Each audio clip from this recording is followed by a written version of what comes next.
Ouais, salut tout le monde. Voilà, on va parler d'un petit problème de chaîne que j'ai, mais qui est pas méchant, c'est juste de l'usure, hein. Alors, c'est pas du tout un tuto, hein. Moi, je suis pas, j'ai pas la prétention d'apprendre quoi que ce soit à qui que ce soit, hein. Je suis pas assez compétent pour ça. Mais juste pour voir comment je me sors d'un petit souci d'usure. Voilà, parce que alors, ça concerne la chaîne, et les chaînes, c'est toujours une galère, on sait jamais. Ah oui, alors si je coupe un maillon, deux maillons, machin, tout ça, oui, mais alors la longueur, les machins, qu'est-ce qu'il faut ressertir, tout. Bon, on sait jamais, c'est toujours un peu le problème. Le problème est que, alors c'est une 790 Adventure, je tourne à l'arrière avec une couronne optionnelle qui est la 48 dents, et pignon d'origine à l'avant, donc le 16 dents à l'avant. Quand on monte la 48 dents, c'est préconisé, on monte une chaîne 122 maillons. Or, moi, il se trouve que au bout de 8000 bornes, avec l'usure, alors le kit chaîne, bon, il a commencé à manger grave, hein, mais il peut tenir encore le coup, donc ça me fait chier de le changer maintenant.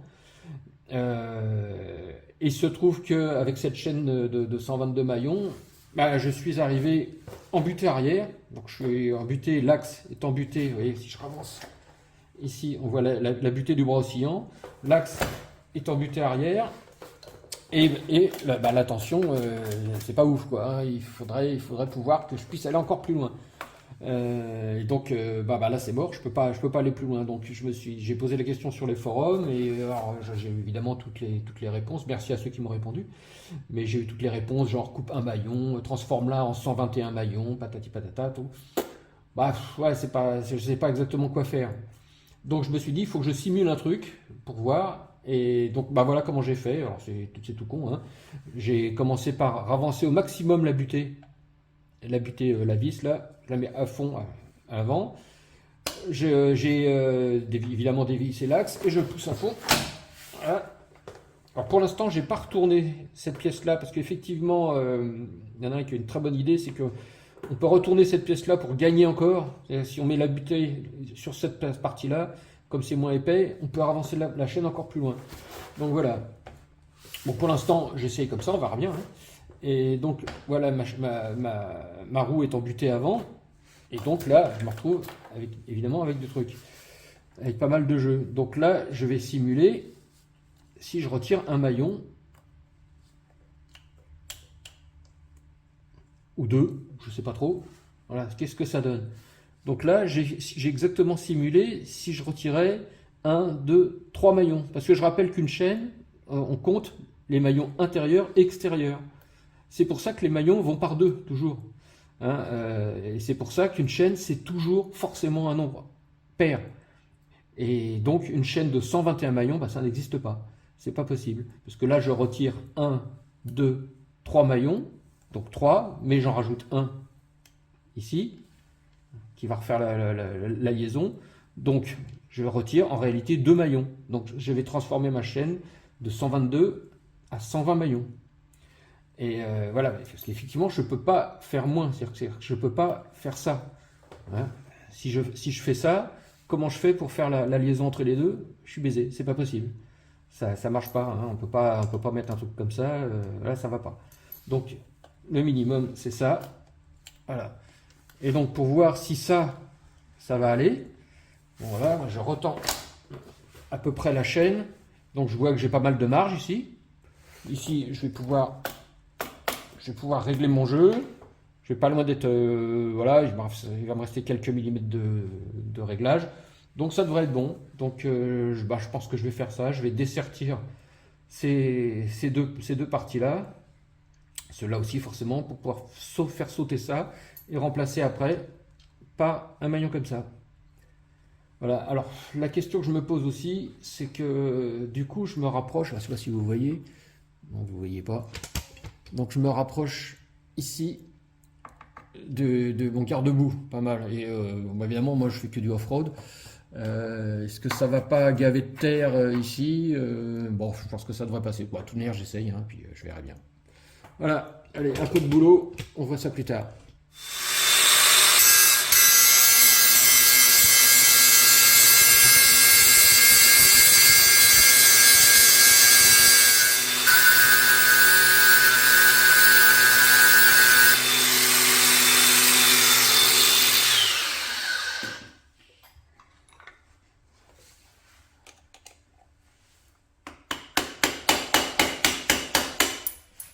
Hop.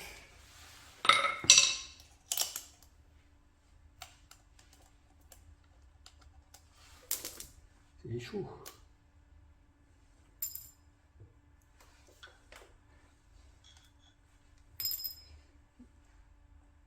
Donc après on va remettre ça là.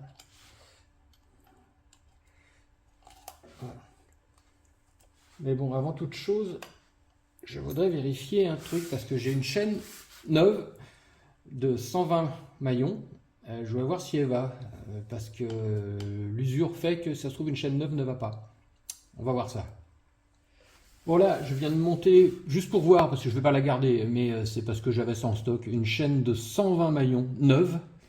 Et donc ça passe, en fait, ça passe. Alors, j'ai pas énormément de marge de réglage. Hein, si je mets le jeu à peu près normal, préconisé par KTM, j'ai plus beaucoup de marge ici.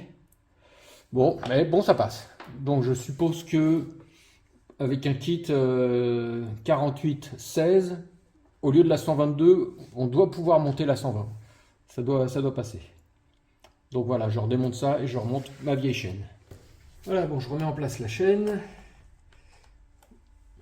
Voilà, tac. Voilà. On prend le petit machin. Je sais pas si vous voyez, ouais. Voilà, il y a de la graisse qui est fournie, mais on va en tartiner. Hein. Tac.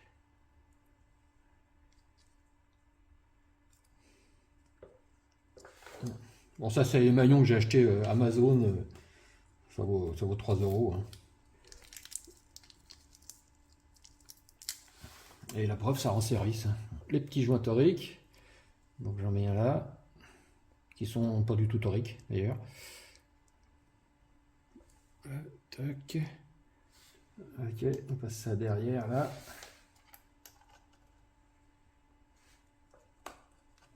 Voilà. Rejoint torique. Enfin, regraisse d'abord. Bon, c'est déjà plein de graisse, de tout gras, donc c'est symbolique. Hein.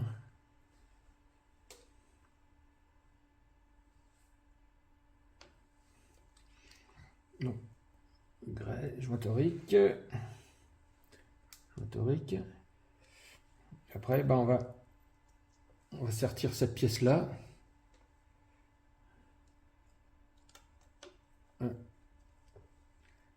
Donc voilà, et pour sertir ça, il y a cet outil-là, pareil, qui est vendu 3 francs 6 sous.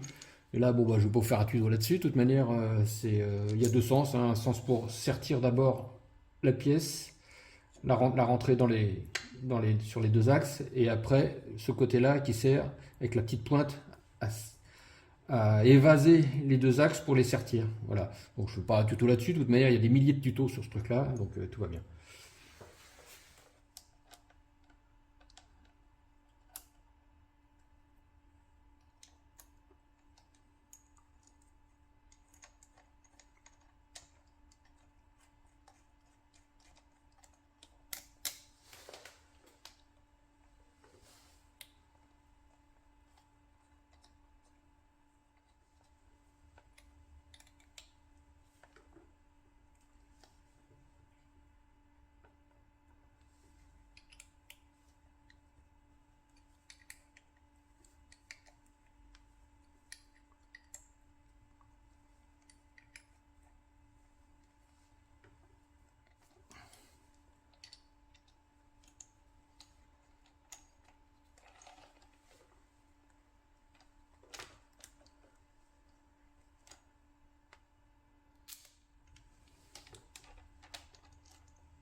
Voilà, la chaîne est sertie.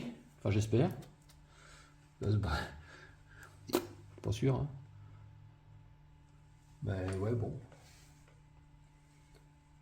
Voilà. Bon, bah, il n'y a plus qu'à. Il n'y a plus qu'à faire une petite tension de chaîne. Et puis voilà, ça sera tout bon. Bon voilà, l'opération est terminée. Bah, je suis content, succès, hein, parce que j'ai pu récupérer pas mal de jeux. Je gagne à peu près 2 cm.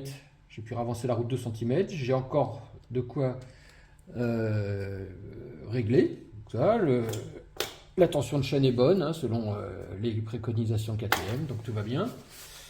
L'inquiétude du passage de garde-boue, là, bon, franchement, ça passe, hein, y a pas de...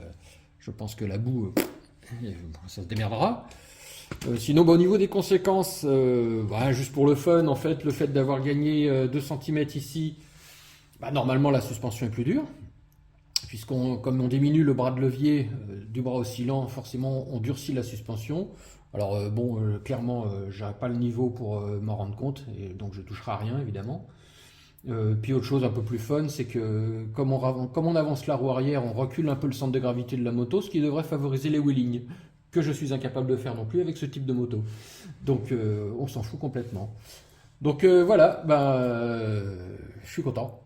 À bientôt, ciao.